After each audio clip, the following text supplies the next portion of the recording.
Liz, you look great. You look amazing today. You are an American hero. Welcome back. We're back in session. Good morning, everybody. This is going to be the congressional hearing with Quran Anon over the January 6th insurrection. As you all know, January 6th is a very hurtful and traumatizing day for a lot of us.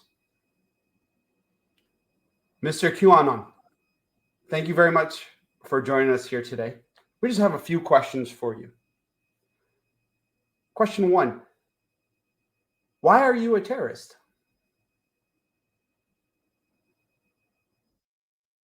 Well, I started watching these videos, started off with Loose Change, and then, I started throwing in more episodes of Disney Plus.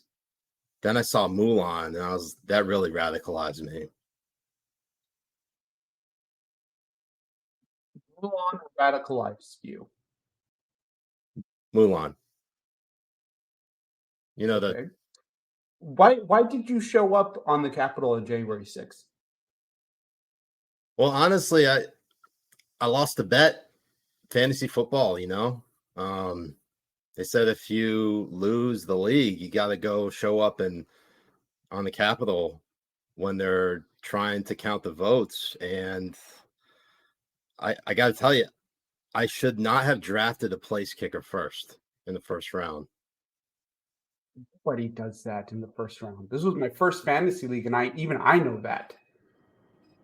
I mean, look, nobody told me. I mean, they said that place kickers were the most consistent, and it was my first time doing fantasy football, so I was like, sure, why not? But they said after you sign up for this, you basically pay a reverse mortgage on the betting pool, and if you lose, then you gotta show up to the Capitol when they're counting the votes and certifying the election. Were there any other people in this league named like Smith or John or Smithson? There was a John Smithson, I think. I don't know, a lot of anonymous names in there, but there was a couple of Muhammad's, I know that for sure, and Khalil's, and come to think of it, there wasn't Abu Bakr al-Baghdadi a few years back, but I don't know, his team has been inactive ever since, at least mid-season 2019. If any of these, John Smithsons or any of these guys like egg you on to break into the Capitol, like how did you get into the Capitol? Oh, you'll love this. I got into the back door, and so it was really tight. It's a tight fit, so I had to I had some butter on hand. I had to grease the sides of it, and then I kind of slipped in, but then I fell into a pool of mud. It was just brown stuff everywhere, and then next thing I know, Capitol Police they've maced me in the eyes, and honestly, it's a lot of it's a blur. I happen to recall some of them taking a selfie with me while I was maced, and then they were saying, well, here, Bob, this guy looks like he could be an Abu Ghraib, and so they just went along with it. And what did you do once you were inside the Capitol?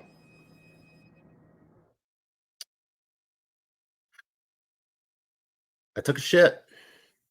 Look, sir, I will not allow you to make a mockery to get to the over this. bathroom. Don't you know that the people, our heroes like Brian Stelter, are very traumatized over this situation, over what you and your terrorist friends have done?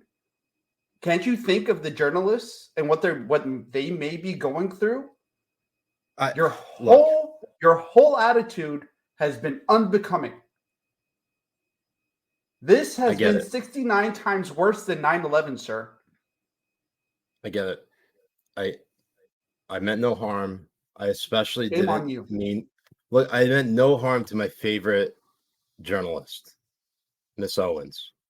You might know her as Candace. They're going to be Candace? Who's Candace? You like the penis right there? right on your nipple. It's right on the nipple. Fantastic penis on the nipple. Oh. That was great. That was good. That Habibis, welcome to another Habibi Power Hour.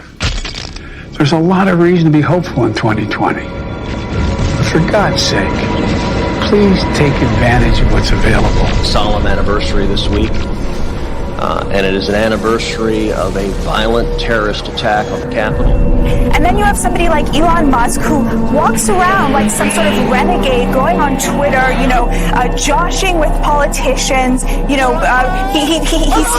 this sort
Assalamu alaikum wa rahmatullahi wa barakatuh. Wa alaikum assalam wa rahmatullahi wa barakatuh. What's going on, the BBs? I'm Siraj Hashmi. I'm Mujahed Kobbe. We're the Habibi Bros. Welcome to another episode of Habibi Power Hour. First episode of 2022. How you doing, Jay? I am doing phenomenal. How was your New Year's? Excellent. Alhamdulillah. It was very good. It was. I can't even remember what happened. Maybe it was that good, huh? Well, yeah, if you can't remember what happened on New Year's, it's pretty good. That's not bad. That's pretty good. Had a bit of a health scare earlier. I was worried about not for me, but for a family member, and just realized I can't get too much into it, but everything's good now. But it kind of the whole episode, basically, my wife's aunt was rushed to the ER on Monday night, and the ENTs intubated her, and it looked like she may have had like some sort of aspiration. They took her to some podunk hospital that didn't actually have any beds or ICU beds, and she's 70, so we were obviously very worried about her health. Wow! But I saw her the day before, and she was fine. Like she was like her normal self. So like she has trouble. Like she has like esophageal restrictions or stricture. So basically, it's very difficult to swallow solid food. And so, from what I heard is that she actually had like 2 pieces of pizza, and then boom, like that is kind of what caused her to have like a little bit of a panic attack, and she was having trouble breathing. Luckily, she's fine. She's been extubated. They took out her NG. Basically, she's awake and she's doing fine. But it was very touch and go for like a good 24 hours in which we weren't sure what was going to happen. And ultimately, by the power of God, like she's doing okay. She's a very, very nice lady. She actually plays Cards Against Humanity with me and Emily and like a bunch of our friends almost every single time we do like a big holiday get together. And she is like really insanely good at this game. So it's like especially hilarious having her around. And so my mom got me a couple of special packs for Cards Against Humanity. She got me, I'm going to say, all right, she got me a Jew pack and then an ass pack. There's an ass pack? There's an ass pack. She got me a Jew pack and an ass pack. That's amazing. That's absolutely fucking hilarious. mixing those two together. Before we get into the show, you know, Faye knows what I'm talking about. Faye knows. Jews and that. She knows. So before we get into the show, I just wanted to highlight that, and obviously, thank God she's okay. But it sort of reminded me. This whole episode reminded me of a few things. One, you know how people obviously are clamoring for Medicare for all.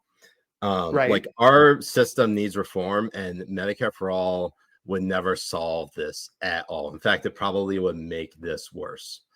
But basically what happened was our COVID policies in our healthcare system has infinitely made something like this basically cause undue harm to someone like my wife's aunt, when basically nothing needed to happen. Like she didn't need to be intubated.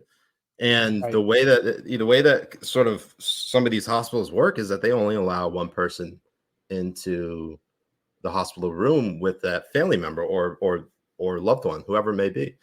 And right. I don't want to like bore you with like the details here, but basically this hospital, we're past that. You can't switch out people. You can only do one person, and like that's it for like 24 hours. And right. like that's actually harming people, because you can't. For people who like are familiar with that person's family, their medical history, they can't pass along the information. There's like a control of information within each different department, from like the emergency room to the ICU. It's really fucked up, and I'm starting to think to myself, shit. Think of, I mean, like, thank God she's okay. Think of all the people who probably died because of something like these COVID policies. Oh yeah, like they're trying to like really horrible. Yeah, they're trying to like restrict people from being in the ER or in the hospital and stop the spread of COVID. But like, it's like the benefit, the cost out is outweighing the benefit. And I'm almost starting to think that some of these policies are designed almost deliberately to kill people, because how this doesn't serve patients. All it does is, I mean, like it's putting a Band-Aid on amputation. Like, right. I mean, the same thing kind of happened with my mom and her husband when the pandemic first hit. He had an episode where he was having a seizure while driving down the road, and they had to park it and get an ambulance to go down there. She wasn't allowed into the hospital with him while he was going through the stuff. And it took the hospital like I remember you telling me this, to get the right information about him. Like they weren't even getting his son there, like none of that stuff, because they were worried he had like a metal hip, so they couldn't do an MRI, but he had no metal in him at all. And they could do the MRI. Like it was scary, because he was gone. He was out of it for about a week as well. Like he wasn't waking up. That's crazy. And I mean, luckily he's okay, right? Yeah. Now he's fine. Yeah. Sorry to like start off the year on the serious note, but it was like very like touch and go, at least on my end of things for a bit. But this happened like literally after the Libs of TikTok stream. That's how like I remember it was right after you texted about it, I think that morning. Yeah. Which was insane. Yeah, because my wife and her dad, they basically went to the hospital in the middle of the night to go be with her and make sure that she was basically being taken care of. And I don't think they got back until like 5 a.m, 5:30. And yeah, it was all really fucked up. And I went with my father-in-law the next day to the hospital and he was like running on fumes. So and it's like an hour away from where we are. So it was, thankfully it could have been, when someone is intubated, like they're under, they're being, it's an induced coma. Anything can go wrong, and that's like the one thing you want to avoid as much as possible. So dodged a major bullet there, thank God. So I just really hope that shit doesn't continue to happen. I mean, people need to speak up about this shit, and I guess this ties into sort of this whole shit with the Chicago Teachers Union and Chicago Public Schools. we usually like to start off light and then get to the more serious stuff. I guess we get into the reverse. I mean, the Chicago Teachers Union, they're handing a victory over here to the white supremacists by ensuring that their brown and black students don't get educated. And in fact, they actually voted to teach. The Chicago Teachers Union voted to teach virtually rather than in the classroom, and that triggered a cancellation of classes on Wednesday, which the school district leadership warned would happen if the union vote passed. Now, the Chicago Teachers Union also, they've been receiving a lot of backlash. In fact, and I can't believe I'm saying this, that we're taking the side of some of these cities' mayors, like Lori Lightfoot of Chicago and Eric Adams of New York. But they're trying to keep the schools open now. And whether you like, they've received plenty of criticism over the last couple of years about their handling of COVID. And Eric Adams was just sworn in like 4 days ago. Right. He was just sworn in on it. And New Yorkers already hate his guts, which is, nature is healing. But right. Jay, like, what the fuck is going on in Chicago, man? Well, the thing is all of these people, everyone who's now flipped on closing schools, the last 2 years, their rhetoric was horrible. They were calling parents grandma killers. They were saying they had no right to have opinions on how education is happening with their children. I mean, for fuck's sake, they went over and beyond with it. Now they want to come back and now New York Times is sending articles out saying about learning deficits and shit. We knew this stuff like 18 months ago. We knew it after the first fucking year of closures that this was going to be horrible for kids. I mean, fucking scratch that. We knew since the 1960s that no facial recognition for students or in-person learning for kids is detrimental to them socially, mentally, educationally, all of it, all of the above. But every time you wanted to say something like this, you had a reporter write an op-ed in fucking New York Times stating that parents don't know shit. We need to close everything down, and siding with teachers unions and just pushing the same old fucking Democratic rhetoric. But now the polling is coming out and they're realizing that parents have a very, very strong voting base and they're very, very motivated when it comes to policies for their kids. Extremely motivated for their kids. Teachers unions and public unions in general are a public health detriment to society. Police unions, teacher unions, and especially teachers unions. I mean, holy fucking shit. In LA alone, they spent $13,000 per student for in-person learning. $13,000 per student. Can you imagine a parent of 3 kids taking that $13,000 to $15,000 and putting it in their pocket? That's $45,000. Imagine what they could do with that for their kids, instead of them being one of the most illiterate here in this country, here in California, with the worst fucking science and math grades and barely being able to read all the way up into high school. Why are we spending all of this fucking money and it's not even working? If they kept that $45,000, they could hire a private fucking tutor and they would do something a lot better with those students than putting them into these fucking disgusting prisons. Yeah, essentially. 100%.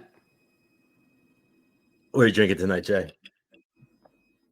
I am drinking Angel's Envy. I mean, everybody, I got Bullet age 10. I got Bullet age 10 years. Habibi's drop in the chat. Yeah, look at you drinking in the chat actual what you guys are drinking liquor in the chat. A Rumble, we got Conservative Fox on Rumble saying, "Are you guys Muslim?" I am. Jay, you're more of a kind of an atheist, right? Well, right now my dad's in the States, so I'm a Muslim right now, but once he leaves. They're new to the channel, so yes. we are what you call independent thinking Muslims, so we don't go with the well, Jay's not, but I mean, he's independent thinking, but he's a fair weather Muslim. Anyways, yeah, no, this whole Chicago Teachers thing union, it really fucks me up because you literally at the end of the year, you had a piece come out from the New York Times, Michelle Goldberg, writing about Randy Weingarten, the head of the what is it, National Teachers Union? What is it? The American Federation for Teachers, AFT. Basically saying in the piece that all Randy Weingarten has tried to do was to open up schools. And it's complete gaslighting. It's telling us a narrative that never happened because all Randy Weingarten tried to do was serve her base, her teachers, not the people who keep her in power, the people who voted for her within the union through AFT. She doesn't give a shit about the students, and she pretends to care about the students.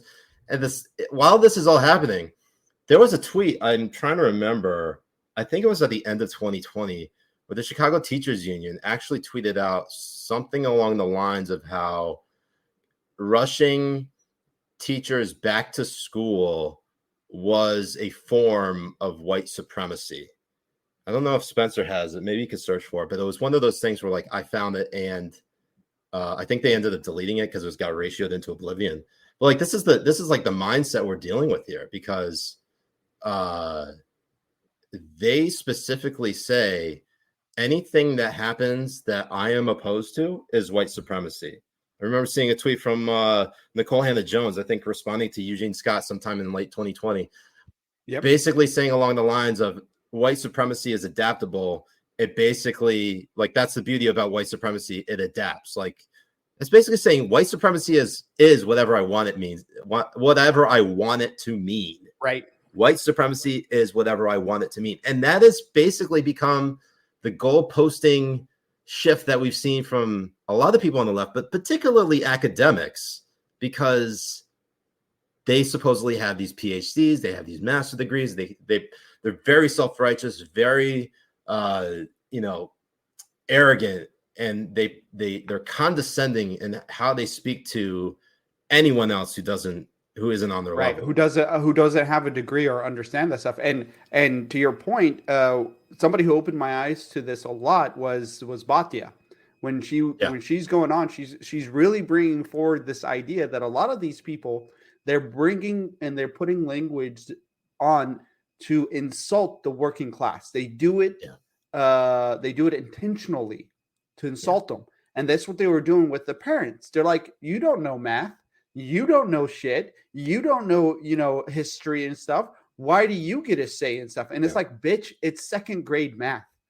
And, it's second grade history. And now math is racist. Getting a PhD in fucking sociology, you sick son of a bitch. That's not what we're saying. And and they look stupid when they start saying this stuff.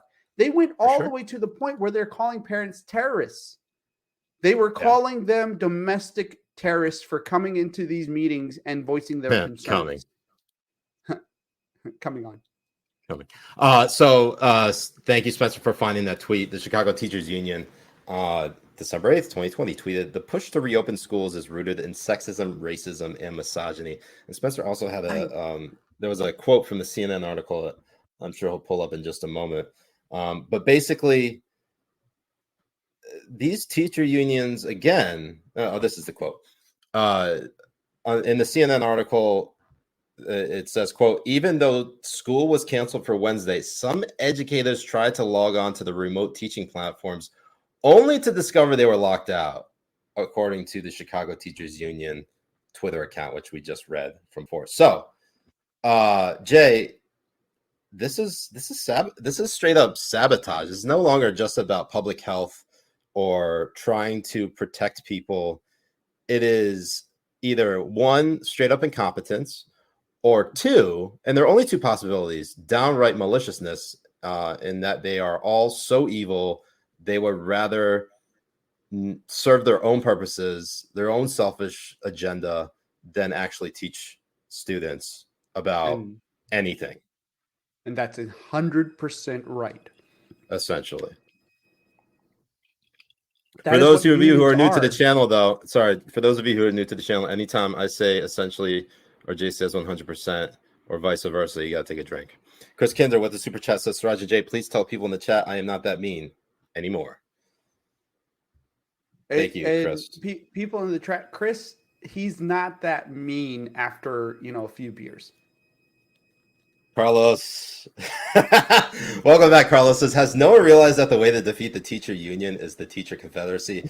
Well, but then we're going to have to, but then when the teacher confederacy falls, then they're going to start erecting a bunch of statues in the name of the teacher confederacy. And they're going to say the teacher confederacy will rise again. I don't know if it's going to work out. But I mean, this is really hilarious because the pushback started in Virginia. That's right. Yeah. In Loudoun County. That's what happened with Glenn Youngkin winning the election as well. The rhetoric against these people, and it was honestly a pushback from parents, completely sick and tired of this shit. Yeah. And now I realize that like some people don't have any choice, or like they don't have the income or the funds to get out of where they live, and I totally get that. That's like a problem that like virtually everyone has to deal with. But if you had a choice to leave one of these cities, New York, Chicago, Los Angeles, Seattle, anywhere where the restrictions are so tight that you're actually being pressed by the police to show your vaccination papers, like there's some fucking brown shirts or the Gestapo. I hate to use that analogy, but like, they're basically, you have these squads out there in New York City telling people to show their papers in a fucking Burger King. Why wouldn't you get the fuck out of there? Like, there's no reason to be there if you had the choice to get out of there. Right. There really isn't. And especially now. And the reason, and I think the reason why there's a lot of pushback and a lot of people who don't trust the health experts when it comes to vaccination, when it comes to masking, is because they got a lot of stuff wrong. And they flip-flop on a lot of things. And I mean, when I stopped listening to them completely was exactly the same time you did, when they're like, no, going out and burning down and twerking on top of each other in 2020 on the riots in the name of racism is totally okay. The virus won't get you. You can do that. Yeah. But to go work and make a living, no. We need to make sure that you're unemployed. Yeah. Like, what the fuck are you guys even talking about? And And now we can talk about like cloth masks not doing anything for you. We can talk about that now. People are fucking insane. Everyone do this. Yeah, everybody, not everybody is coming to the same conclusion. There's still some people who are addicted to the COVID narrative, but the idea that some of them are coming around to this idea that, or not idea that they're coming around to this idea, but this kind of phenomenon that's happening where you have like people like some major Democrats, some high prolific Democrats saying, you know what, maybe these restrictions are too tight. Maybe we should get back to normal. Like, yes, I give credit to them because they finally fucking realized it. But at the same time, it's just like, dude, what took you so long? What changed? Is it because you said you did everything right and all of a sudden, bam, you got COVID? It wasn't as bad as you thought, probably because you got the Omicron variant, and the Omicron variant, at least studies have shown from South Africa and Denmark for people who have been fully vaccinated, whatever that means nowadays, but at least getting 2 shots or possibly a booster, that it's nothing more than just like a mild cold/flu. And Chris Hayes, they're fucking deplatforming. They're still deplatforming people online for this shit. Right. I'm just like Dr. Robert Malone, Marjorie Taylor Greene. Like, look, I don't know anything about Robert Malone except that he was an mRNA researcher. I haven't actually listened to any of his stuff, so I can't comment on what he knows. Marjorie Taylor Greene, people know I'm not a huge fan of her. She shouldn't have look, the list works, but she should not have been deplatformed for COVID stuff. At this point, in 2022, to get deplatformed over COVID misinformation, at this point, it's no longer to me, these big tech platforms, they're literally just trying to, there's no justification for it. They're literally just trying to flex their muscles and show people that they're still in control of everything. Andrew3496 has a super chat. Says, question for the new viewers: do you know who's got the vaccine? Can we tell them? Let's tell them. Look, if I play it, then we're going to get demonetized immediately. And I said no more vaccine. Oh yeah, that's right. We're trying not to. We're trying so hard, but I got a good replacement.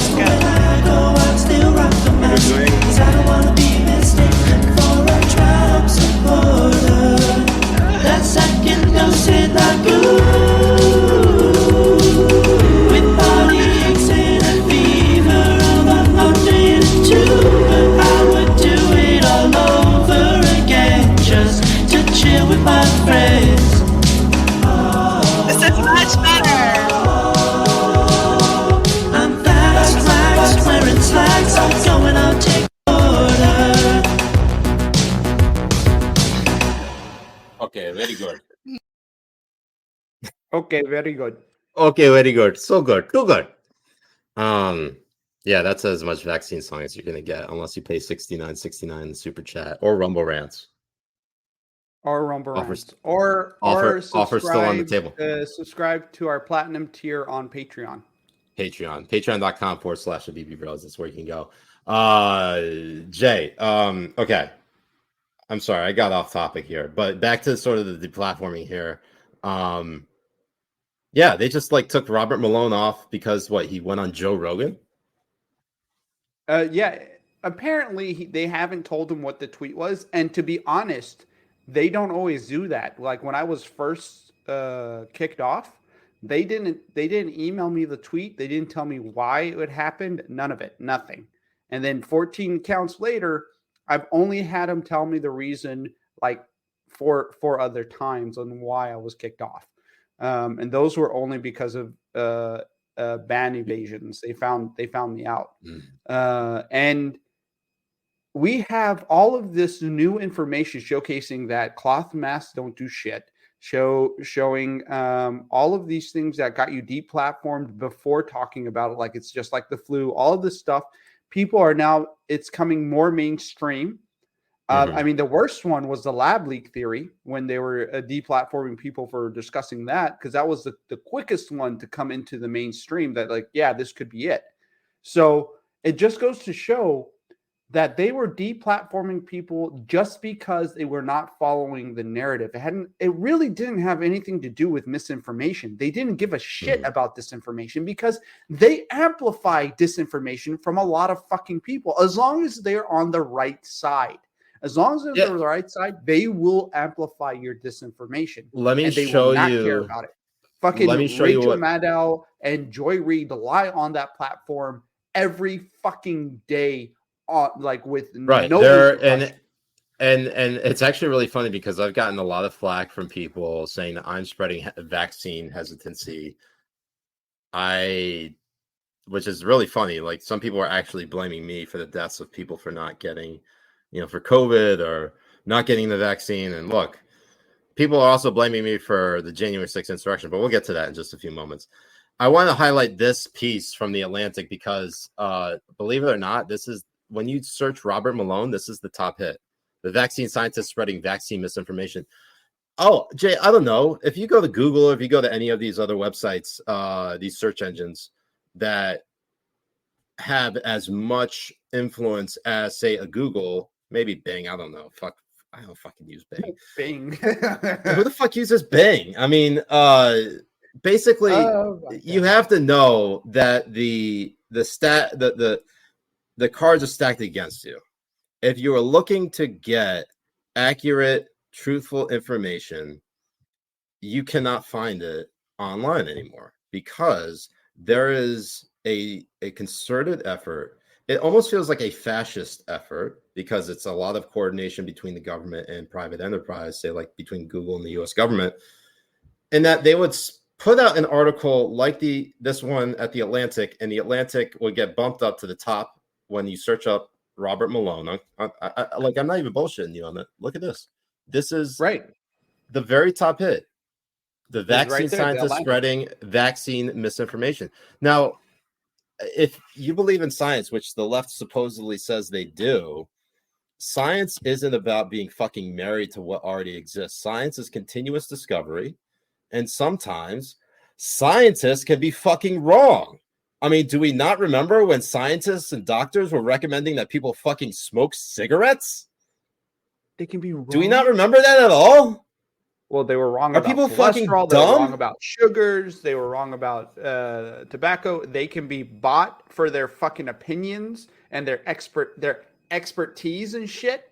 They go on to places like CNN and Fox and all that kind of stuff and get paid to push a certain narrative. They're not there to push science. They aren't. Right. And I'm just telling you, kind of discussion or debate like this, it does more harm to science than it's actually any good.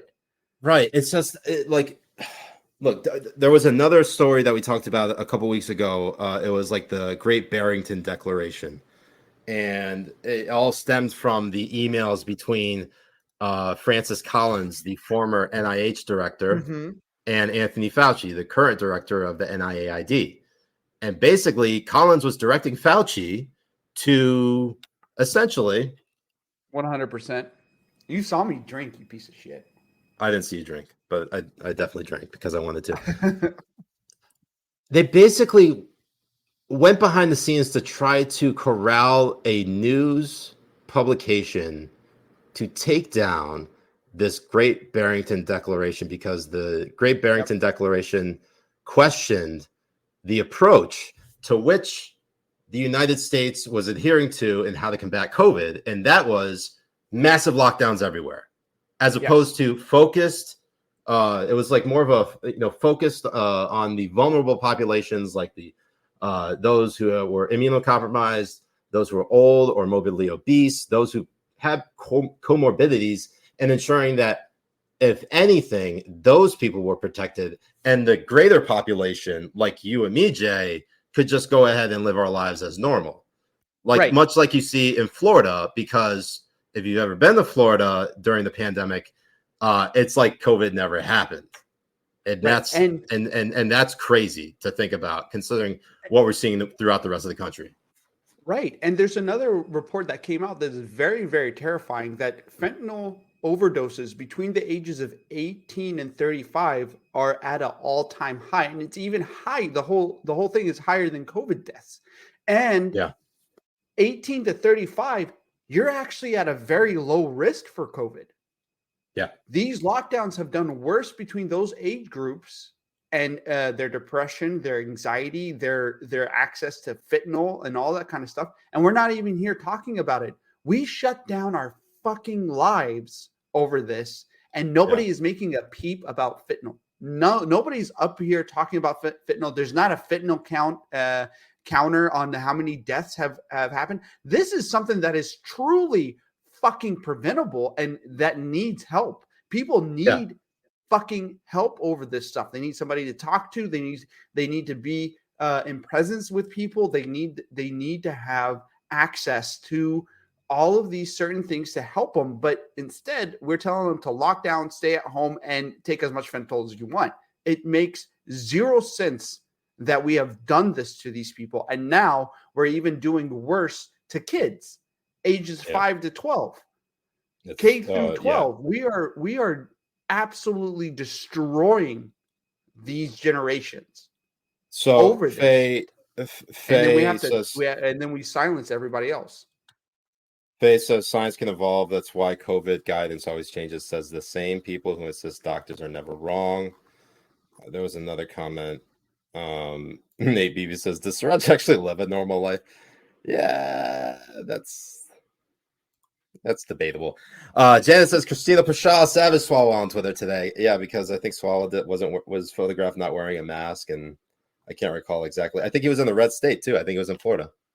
I think he was just like AOC. Anyways, and AOC was in Florida as well. And this kind of like heart it disease, drives you nuts. Like lung disease, if you diabetes. Oh God, come with it. Sorry, I didn't mean to share. Did you hear the audio on that? I wasn't trying to share the audio. I was literally just. Did you hear the audio? Yeah, I did a little bit. Oh shit! I was just trying to show you the what's it called?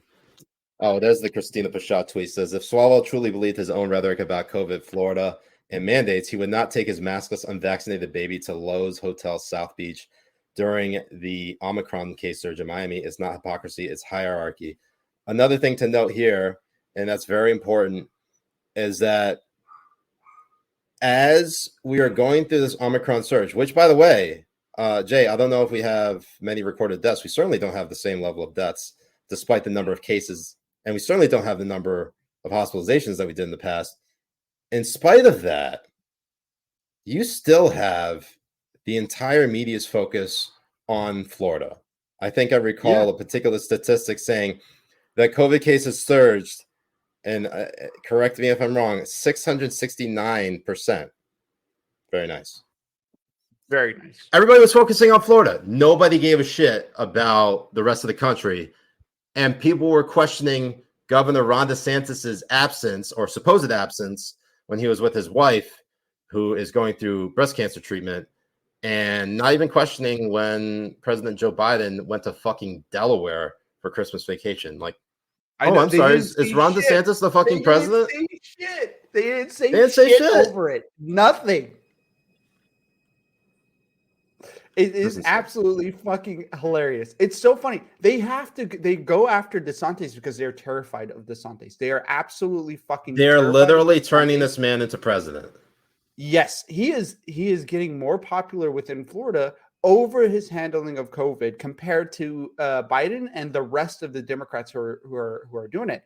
And they don't say shit about New York. Their case is surging. We don't hear anything about it. We don't hear anything about Biden leaving for Delaware over all of this shit. And the thing that irks me the most, that really pisses me the fuck off, is that these emails between Fauci and that other dumb fuck with the guitar, they're Francis not Collins. on the news 24/7.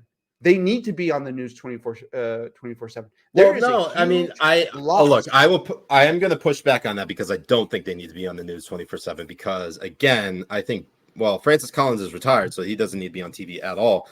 But Fauci doesn't need to be on TV because he has continued to give wrong information after wrong information. The CDC can't be trusted. The CDC isn't even trusted by liberals anymore, if you could believe it. Right. I'm not talking about putting Fauci on. I'm talking about showcasing their will to try to control the narrative. Those emails between them two on trying to. No, this is what they do. They basically create a media blackout. They create a media blackout so that it gets no oxygen. And so when people like you and me 24/7 CNN whining about January 6th. So when people like you and me talk about this stuff and it doesn't get much attention anywhere else, that is when others within, say, corporate media or the mainstream start to point the finger at people like you and me, or say a Joe. Well, I would never put us on the same plane as a Joe Rogan, but other podcasters and independent journalists and independent podcasters, that they're conspiracy theorists because they're talking about this thing. When that's, I mean, like, we're not conspiracy theorists because we're talking about this. If anything, you're hiding something by omitting it. And so it's just become, we're just being gaslit left and right about this. And I'm fucking sick and tired of it. In fact, I'm so sick and tired of it. Jay, I don't know if I've actually ever gotten COVID. I've never actually gotten tested for it. But this article from CNN this week saying, can weight loss help protect against COVID-19? They published this January 2022, when in all of the last 2 years, Jay, any insinuation that losing weight would help you protect yourself from COVID-19 was considered, like, by the deranged people online as being fat phobic or anti-science. And now they're coming around to this idea that actually, you know what? Not being massively obese or morbidly obese leads to a healthier lifestyle. Who fucking knew it, right, Jay? Right? Who would have thought? Everybody knew. Everyone knew. Anyone who would have thought, Jay? Not me. Not me. Fucking, it's insane. Every single thing we were talking about 2 years ago is now coming more and more to light.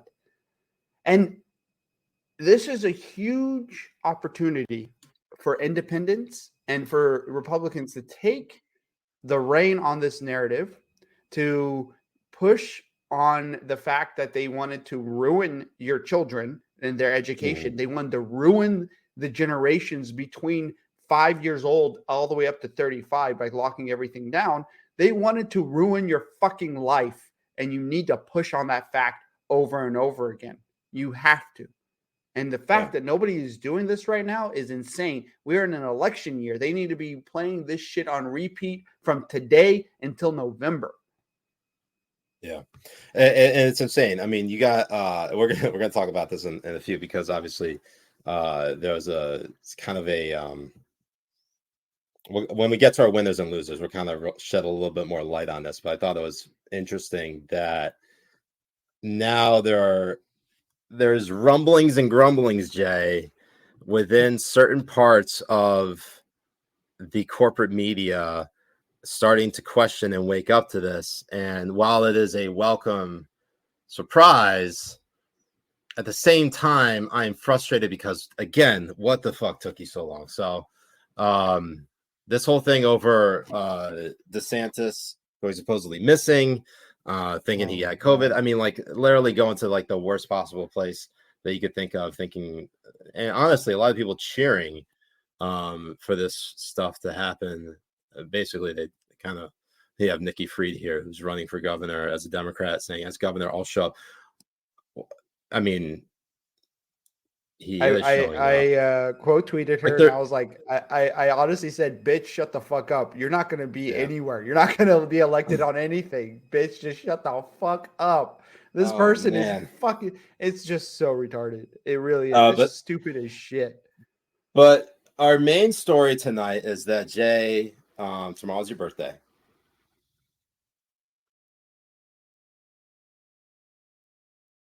Yes. Yeah. Tomorrow is my birthday. Happy birthday to you. Happy birthday to you. Happy birthday, dear insurrectionist. Happy birthday to you. Happy birthday, Jay. They insurrect for me. Just the way I have an erection for you, essentially. Oh, Habibi. You got an erection for me. I have an erection for you. So Jay, it's actually really funny because I found out it was your birthday last year after the whole fucking Capitol riot happened. And I was like, oh fuck, you had to just have a birthday today. I know, it's absolutely fucking amazing. It's amazing. Well, now Brian Stelter will always remember my birthday. That's good. Why is that? Because it's the day that the trauma happened. Oh, okay. Sarah Jacobs, thank you so much, Habibti. Thank you, Sarah. So here's the thing, and Damon that lives is, imagine not knowing your co-host's birthday. I mean, I knew when it was happening. And Mary says, no matter what anyone says, thank you, Mary. No matter what anyone says tomorrow, the real insurrection was 33 years ago, and it started in my uterus. Facts matter. Happy birthday. And in fact, I think we have live footage of that. Hold on one second. Let me pull that up.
god, that was incredible. Honestly, my god. I think we need to fire Spencer and just make my mom the new producer. Yeah, she should be the producer. Holy shit, that's amazing. Shit.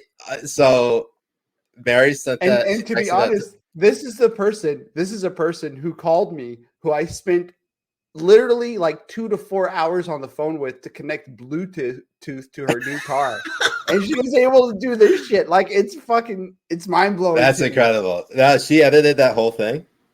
Yeah, she did. I think she did it all by herself. Like, nobody told me about it. This is my first time like really watching it. That's so good. That's so good. Hobby Cliff says, thank you for the super chat. Says, does that technically mean that every day is Jay's birthday since every day is 1/6?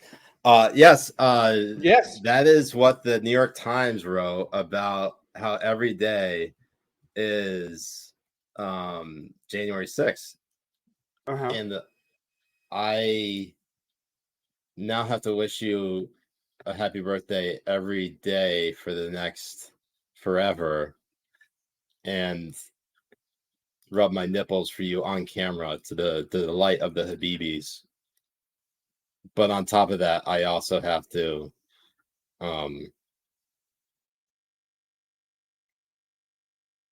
recognize that you're the king. Fuck. Anyways, no, but Mary legitimately sent that video to me 2 minutes before we went live. So I had to I couldn't upload it as is. So I had to go into Premiere as the intro was playing and convert it to an MP4 and then upload it. And it literally just came in at the right time. Son of Whole Horse, thank you for the $34 on the super chat. Says, here's to the real insurrection. Yeah, look, I don't know how the New York Times comes to this conclusion that every day is January 6th now. They really give this too much credit. And for the fact that, Jay, no one has been charged with insurrection.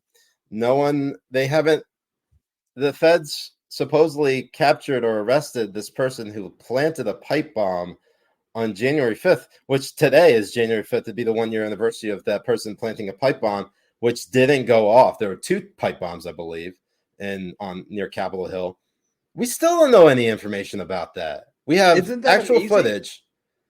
Dude, this entire time I'm starting to think that this whole thing is a fucking op. It has to be.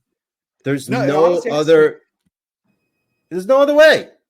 No, there's no way that the people in the media wouldn't be showcasing this guy 24/7. No way you wouldn't have Brian Stelter or Jake Tapper or any of these fucks like showcasing this guy's face over and over again. Digging into his like what he was doing when he was 6 years old, like every fucking thing. And we know nothing. We know zero. This is as mysterious. Jay, this is as mysterious as the Las Vegas massacre. Remember in October 2017?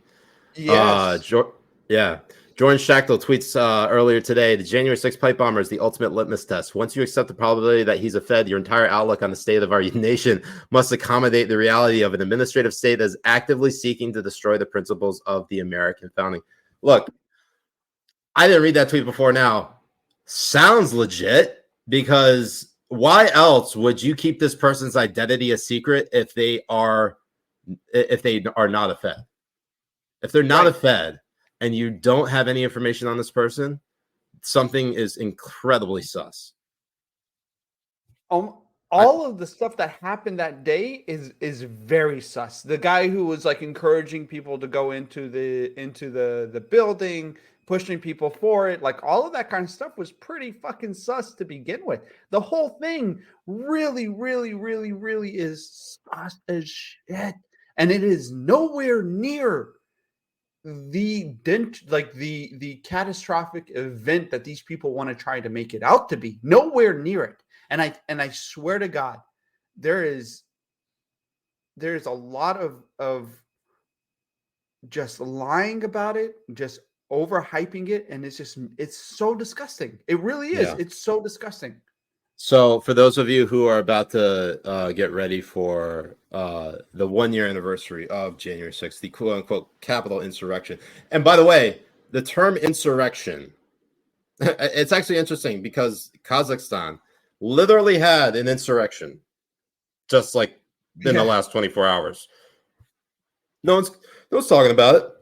Well, I mean, because why? We obviously don't give a shit about Kazakhstan. But on the second hand, they didn't call the Taliban takeover in August of 2021 an insurrection.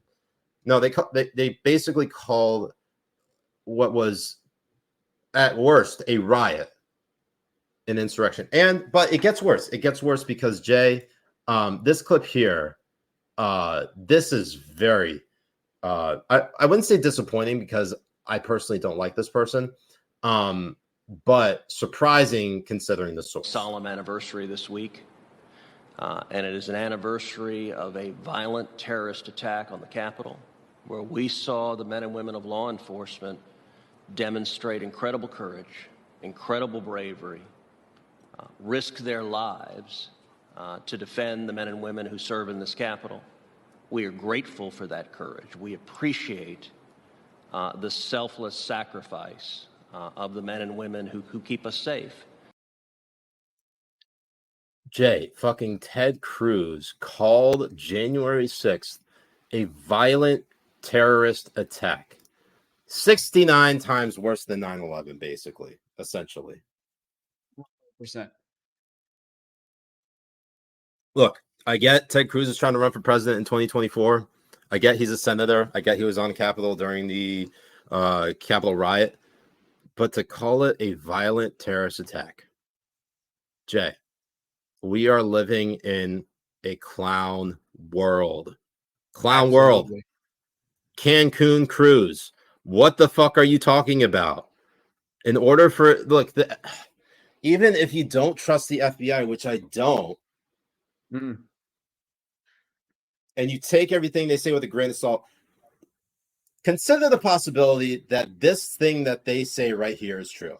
That when they were doing their investigation on January 6th, they found it was not organized. It was organically formed, and that it just so happened to break out into a riot, and there was basically no planning and no leader behind it.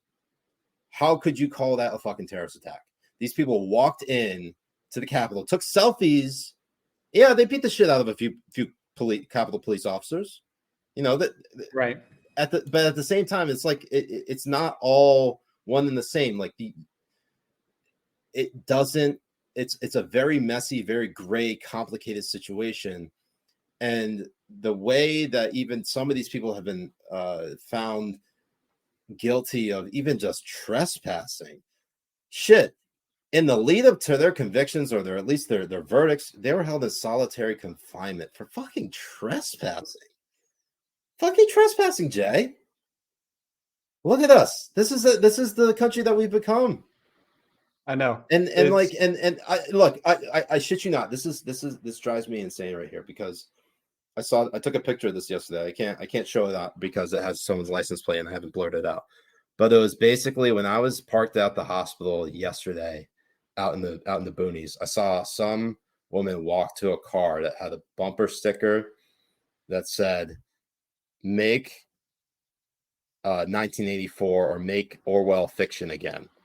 And you know what other bumper sticker they had in the corner? Biden Harris 2020.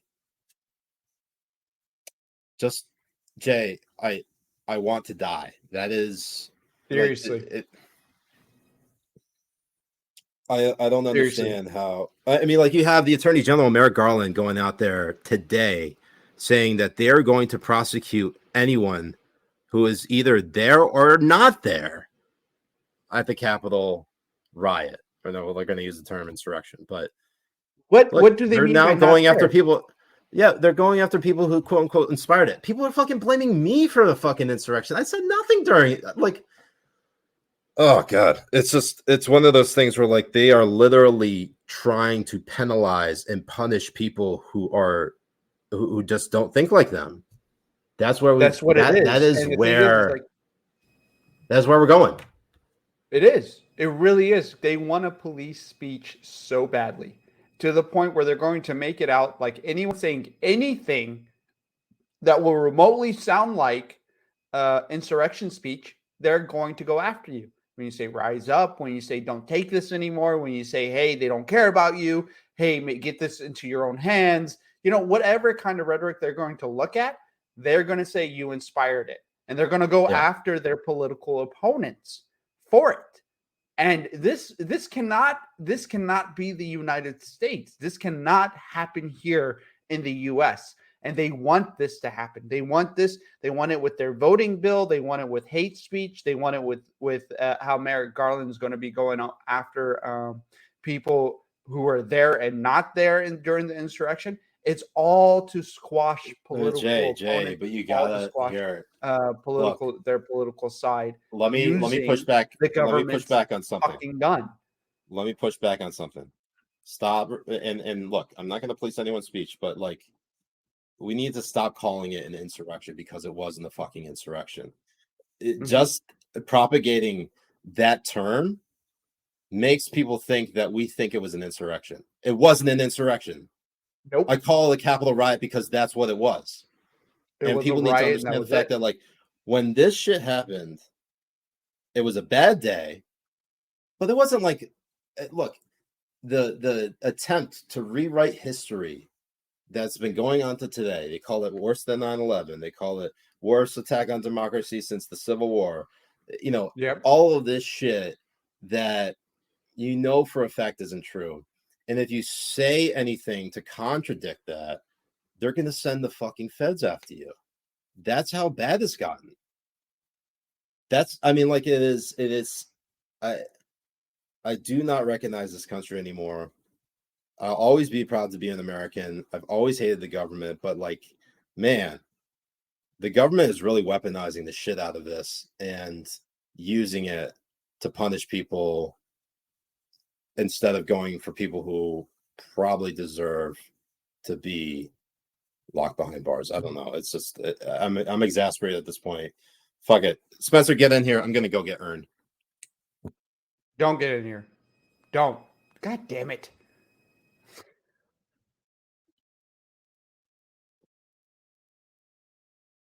David Toll with 1621, the U.S. Capitol, 1622, the Hillsborough Civic Center. Inshallah, we will go and force Bai to resign. Bai is Blake Bai. If you guys don't know, he needs to resign.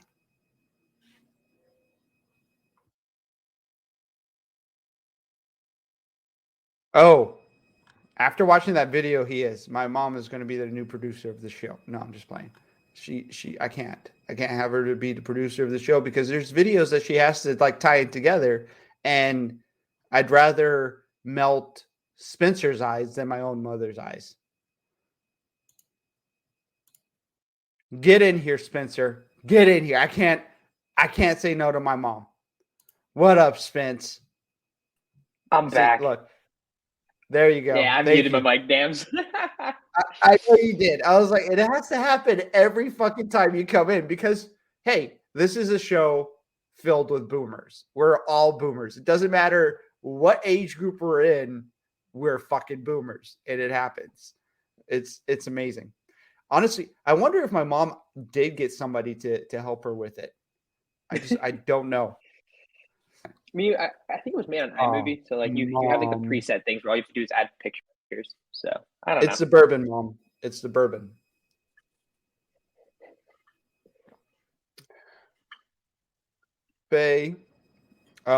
Fuzzy coming in saying Fuzzy has secretly recorded video of Bai doing a bunch of blow off a street walker's backside. Honestly, I believe it. Faye, wishing you a sincere happy birthday, Habibi.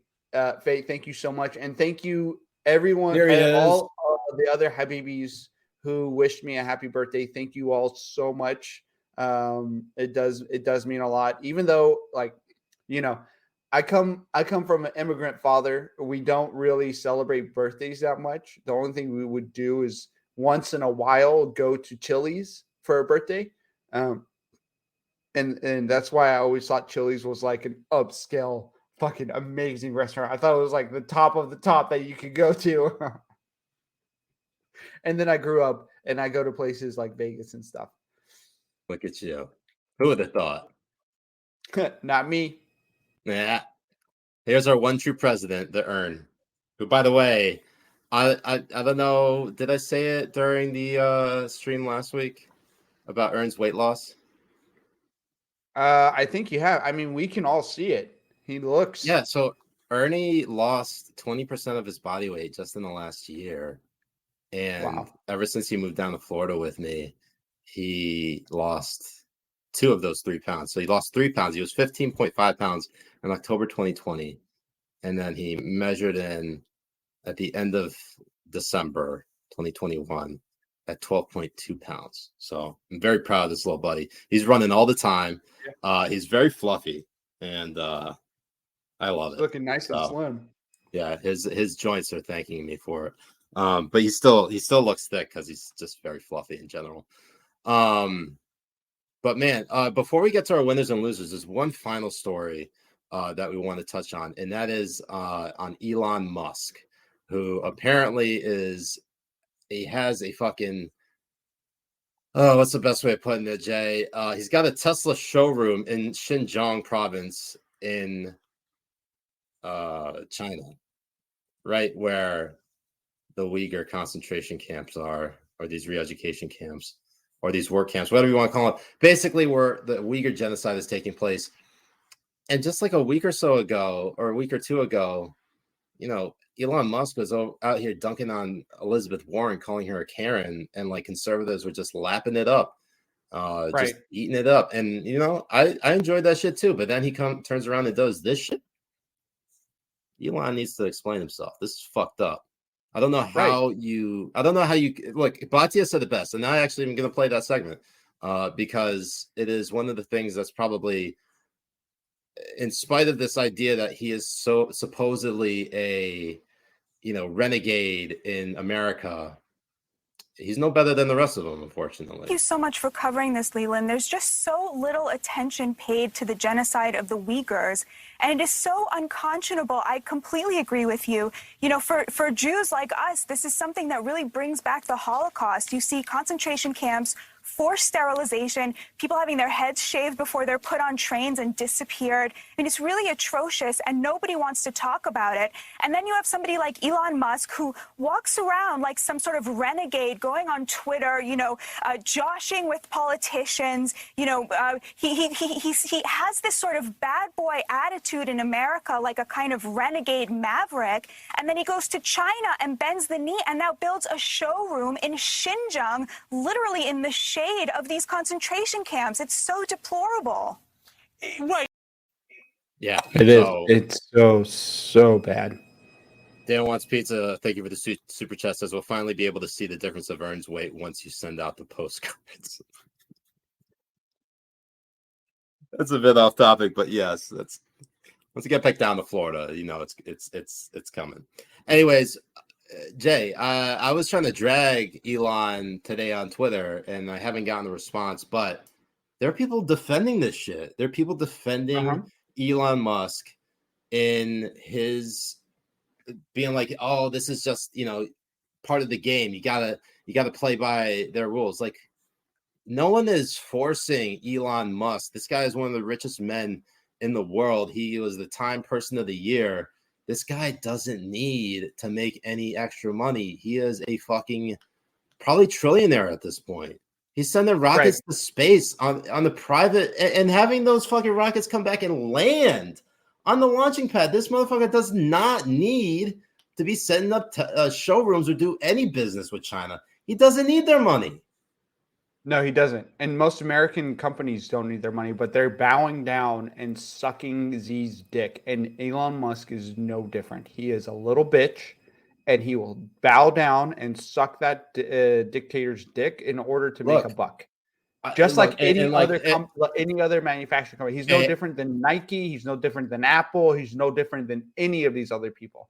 He isn't. And I agree. He's not different from he's no different from them. But what is really probably the most appalling of it is people defending him, thinking that, Elon Musk has done so much for technology and innovation. Like, we shouldn't be criticizing him for this.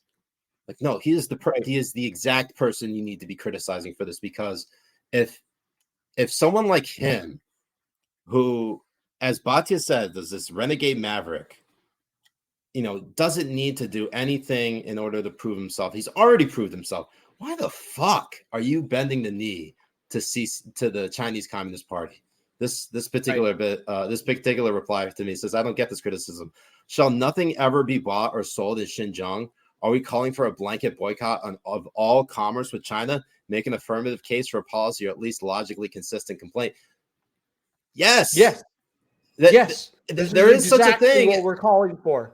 There is such a thing called decoupling, and there are so many people who are against it because they obviously are like so pro free trade that they don't ever want to think about any restrictions on our commerce or trade to any other country in the world.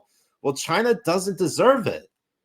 Right. Richard Nixon opened up the floodgates to China in the early 1970s, and basically American foreign policy thought that the only way that they were going to rid communism in China was to introduce them to capitalism. Well, guess what?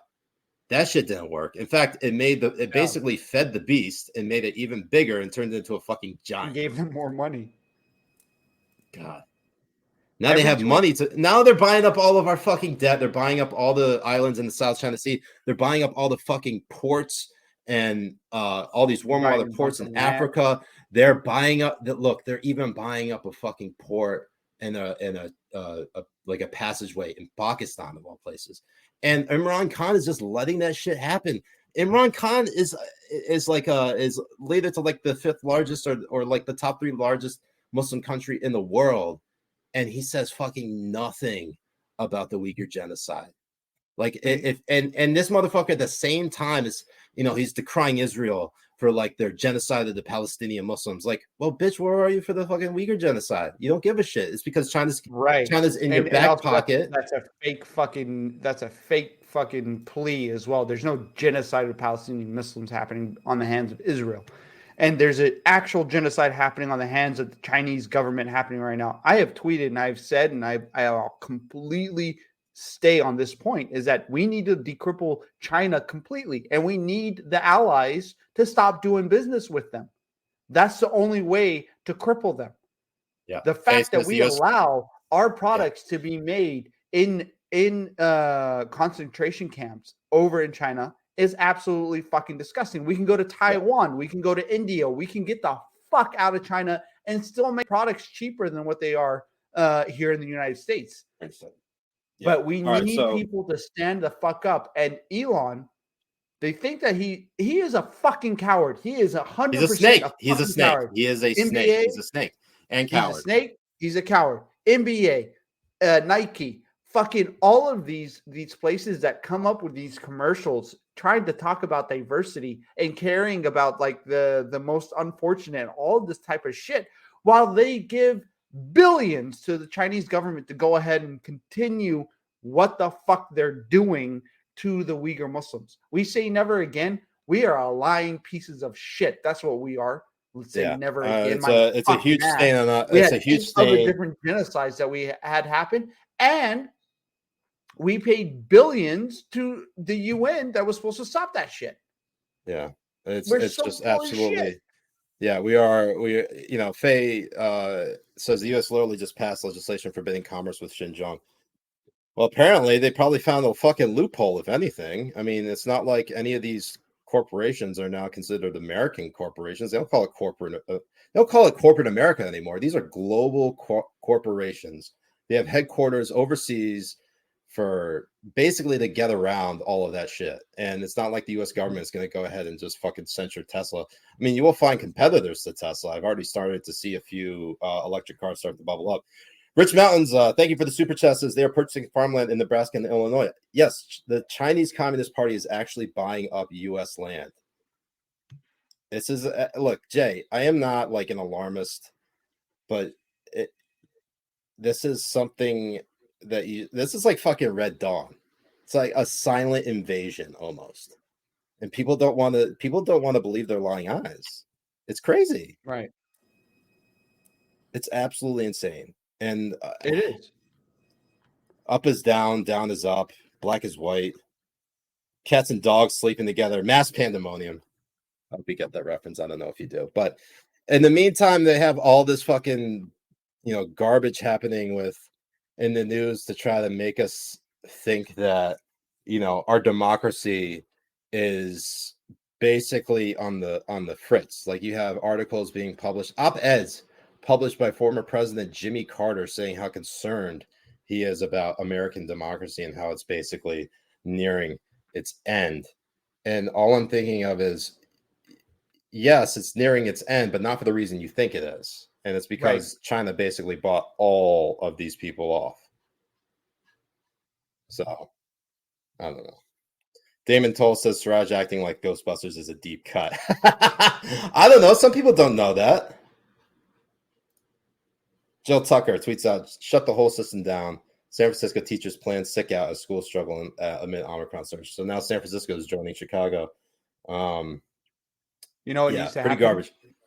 What needs to happen is the same like Ronald Reagan thing that happened with traffic controllers. Mm-hmm. Fire all of them.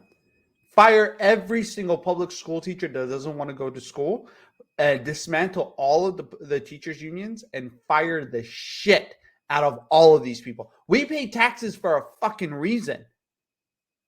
And this money goes to public schools for a fucking reason. If they're not going to do that reason, then fire them.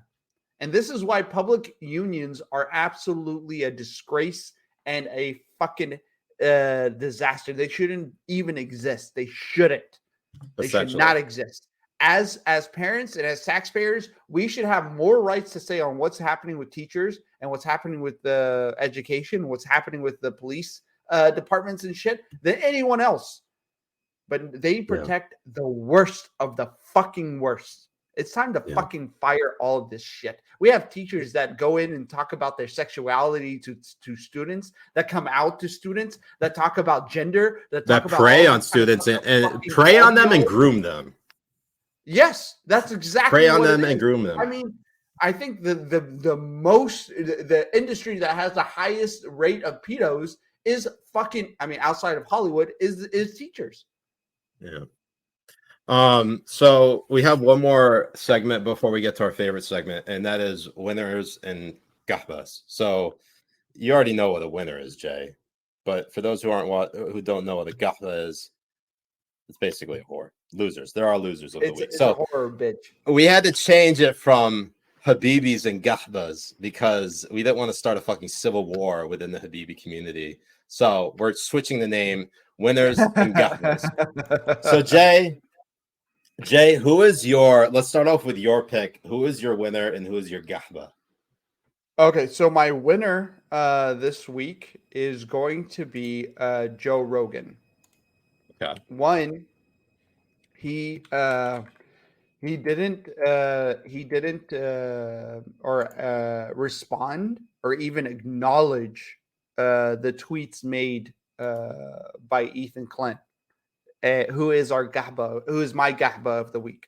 And the reason why Ethan is coming out against Joe Rogan and like this hard and whining and crying about it like a little bitch is because he tweeted out inviting himself onto the Joe Rogan podcast, and Joe Rogan just completely ignored the shit out of this guy. Like, he didn't even acknowledge the tweet whatsoever. And now the guy is so butthurt that he's coming after Joe Rogan like this, thinking that it's going to do anything. The best step for Joe Rogan is to not acknowledge this shit whatsoever. Don't even acknowledge it at all. He wants to come in and talk about how Joe Rogan is so unfit, that he's bloated, that all of this kind of stuff compared to himself. Just so you guys know, Ethan is 36 years old. He's 36, dude. He's almost a year older than me. 36 years old. The guy is 2 years older than I am. Wow. And he's a year older than you, I think. No, 2 years older than you. He's a year older than me. Yeah. No, Isn't that amazing? I'm 34. Yeah. He's about 2 years older than me. That is absolutely insane. And Joe Rogan is like 50 something years old, and he's in better shape than both of us, than all three of us. Yeah. He is in insane shape for being 54 years old. Like, it's insane. And then he wants to go and be like, oh, he takes growth hormones and blah, blah, blah. Joe Rogan has never said anything about not taking his hormones, not taking testosterone. He takes all that stuff, but he still takes care of his body and he works out every fucking day. The fuck does Ethan do? The fuck does Ethan do? Look at him. Look at this sack of shit. That's exactly what he is. A complete fucking sack of shit. Ethan Klein, you are a sack of shit. Your podcast is a complete shit show. And you, as a person, is a complete fucking fraud. You're a fraud. You're a piece of shit. And honestly, if COVID hit you, you would probably die within 2 days. Within 2 days. Doesn't matter if you're vaccinated or not. Look at you, you piece of fucking shit. And Jay, we're canceled. Oh man. So I have to say, your winner in Gahva of the week, son of a Gahva, it's a good pick. I'll give you my pick. My winner is Glenn Youngkin by sole virtue of not being governor, because everybody, and my Gahva of the week is everyone blaming Glenn Youngkin, like the Jonah Goldbergs and the Libs, for saying it's Glenn Youngkin's fault that there was this huge debacle on I-95. Jonah Goldberg tweeting out, if I was Glenn Youngkin, I'd be flooding the zone to get this I-95 crap fixed. DC suburbs are vengeful about this kind of thing. Now, I put him on the list for this, even though he deleted the tweet and corrected himself. But the list doesn't pay favors to anyone. It comes for all, even if you make a mistake. Jonah Goldberg is an editor-in-chief of the Dispatch, a news publication. How the fuck? He probably lives in Virginia. How the fuck does he not know that Glenn Youngkin isn't the governor of Virginia till what, January 15th or something like that? Yeah. Like, at least do your fucking research before you tweet that. No, but my actual winner of the week, go back, Spencer. My actual winner of the week is Reagan Battalion, because they did a hell of a job connecting people through purely online on social media, connecting people in need of help on I-95 who are stuck in their cars, whether they needed food, blankets, water, you name it. A lot of people got to safety, and it was thanks because of Reagan Battalion. So kudos to them. Takbir. Allahu Akbar. Takbir. Allahu Akbar. Takbir. Allahu Akbar. So, I think Reagan Battalion inspired me to try to help out. I didn't do much because obviously I'm a disappointment to my father. But now I'm starting to think to myself, 2022. Let's try to start using my platform for good now. So, inshallah, and that's where it goes all downhill. Yeah, and that's where it all goes downhill. So, and now we get to our favorite. I think that was a good segment this time. I don't think we started World War III within the Habibi Discord server, but we could sometime soon. Anyways, our final segment is Ask Us Anything. So whether you're on Rumble, whether you're on YouTube or Twitch, go ahead and ask us your questions. We'll get a chance to give it a pat down. Faye says, Siraj, can you play the vaccine song now that Jay's last rant probably got you demonetized? I already stipulated my rules about the vaccine song. You're going to get every other vaccine song besides the original vaccine song until somebody drops $69.69. So for that infringement... Subs, or does platinum sub to the Patreon. For that, or for the Patreon platinum subs. For that infringement, you're going to get a vaccine song you absolutely do not want. And that is, where is it? I know I see it here somewhere.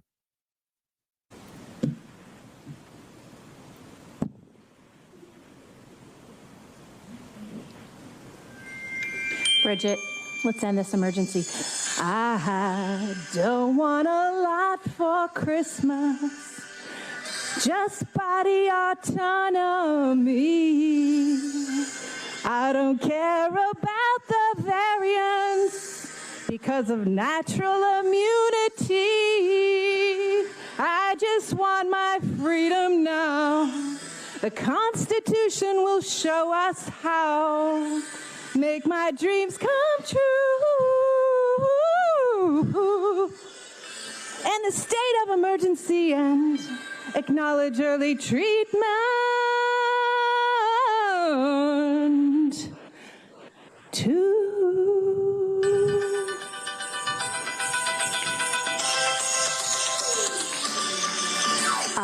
ivermectin, not just horse paste, and hydroxychloroquine, vitamin C and vitamin D, then the zinc and quercetin. I won't wear a useless mask. I don't need to stay at home, and my kids should go to school. We don't need to be alone. I just want my freedom now. The Constitution will show us how.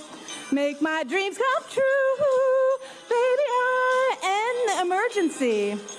Let's have a happy holiday, everybody. Beautiful. Just beautiful. Damon Toll, thank you for the super chat, says, when is Jack Murphy coming on Habibi Power Hour? Well, Jay, I think you and Jack probably have a lot in common, do you not?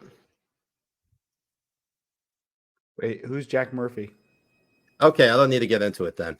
Blake Bye says, thank you, Habibi Bros, for your support and your dunking on me and my run for city council. Last night was awesome, and I couldn't be more grateful for your friendship. Hashtag resign. He should resign. And Trevor Frederick says, he should, absolutely.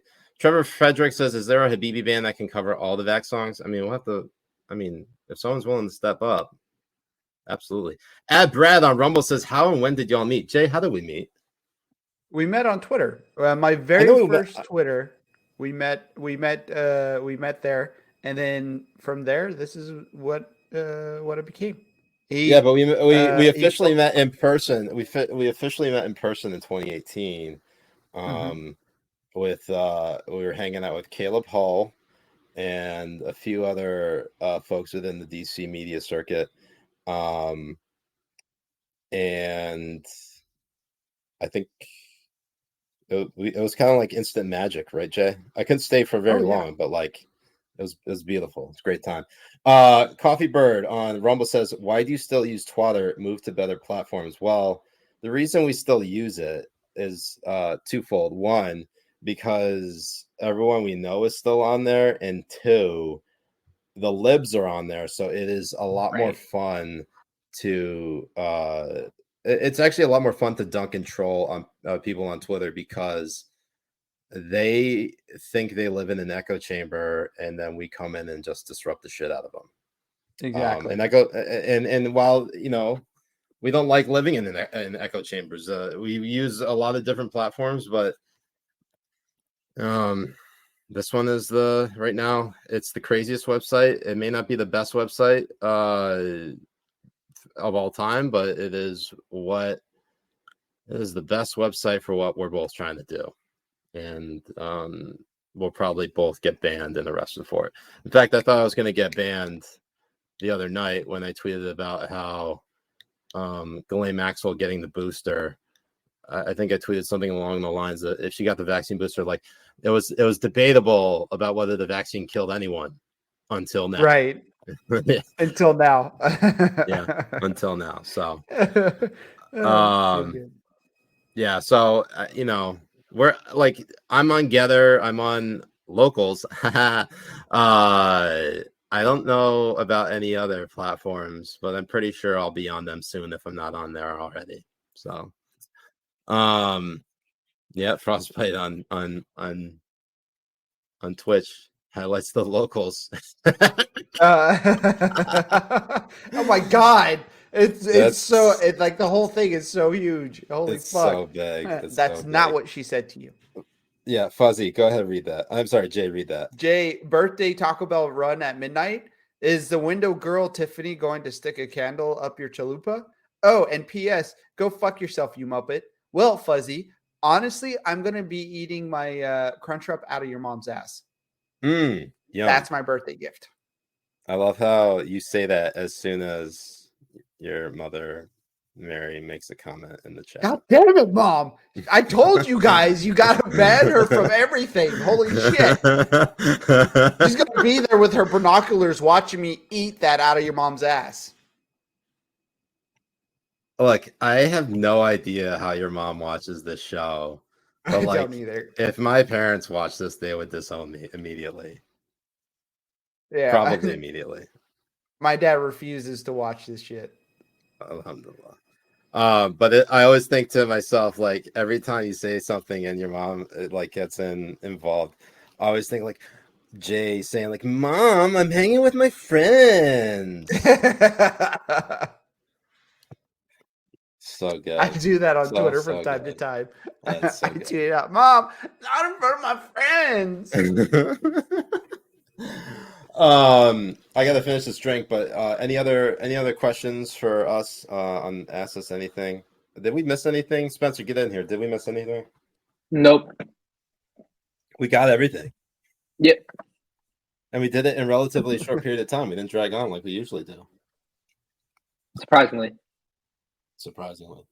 I actually have a big plug to make, and that is tomorrow night we have a Listapalooza.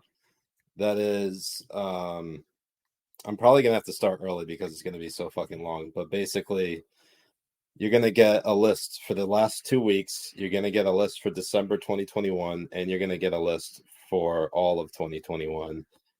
And fucking Spencer misspelled Listapalooza. Oh god, it's gonna be a marathon stream Thursday night. I'll keep you abreast of the details. I'm thinking it'll probably start somewhere around maybe 7:30 Eastern, maybe 8 o'clock Eastern. I'm trying to get it. I'm trying to do it early enough because I know it's gonna be long as shit. So, and if I start late, that will be the end of me because this will go into, oh my god. Spencer, Listapalooza. God, how did this guy get into GW? I don't understand it. I don't know. I don't understand it. How he must, dude. I know he bribed. I know he has like some. What's the Christina actress's Huffman. name? Help. Yeah, Christina Huffman. Yeah, yeah. He definitely bribed the officials. Dan Wants Pizza got it. Where is it? Boom. Listapalooza. How the fuck do you mess that up? Oh, it's not a real word. How would you even spell it? It's not a real word. At least Palooza is part of it. Whatever. Anyways, he's fired. Fuzzy says my brother's ex-wife went to GW and she is an idiot.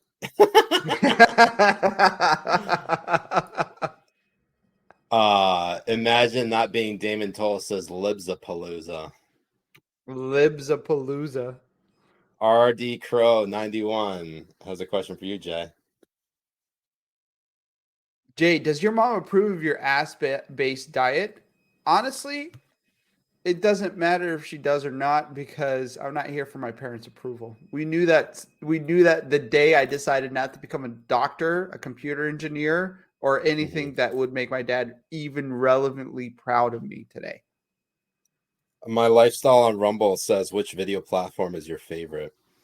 Well, obviously we got to tip our cap to Rumble because they've given us the most love and recognized us before anyone else did. So they're our video platform right now, our favorite. And also, we never get demonetized for playing the vaccine song.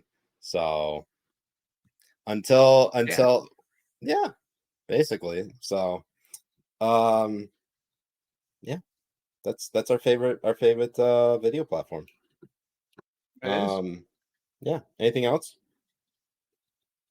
Faye has a question for you, Jay.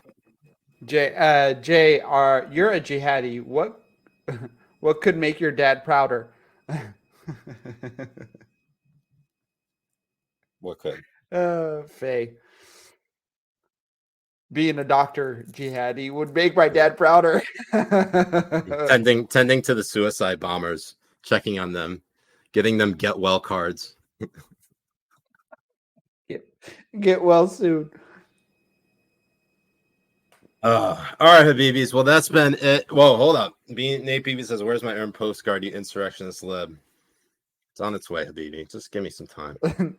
It's so old that you're gonna see him like 5 pounds thicker. Yeah, probably. So,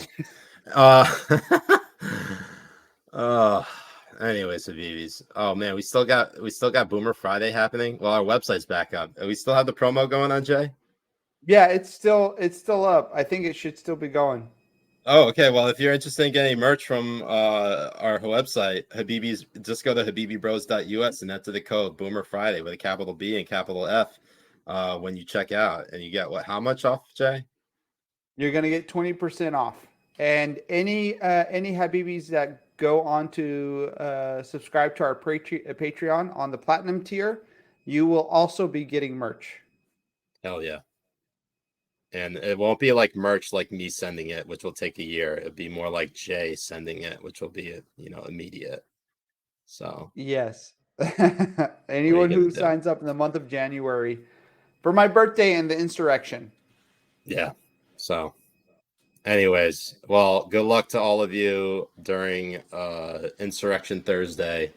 I have a feeling it's going to be a real shitty day, and I definitely don't want to live through it, but I must, because I must do what the list demands. So, Habibis, for the Habibi Bros, I'm Siraj Hashmi.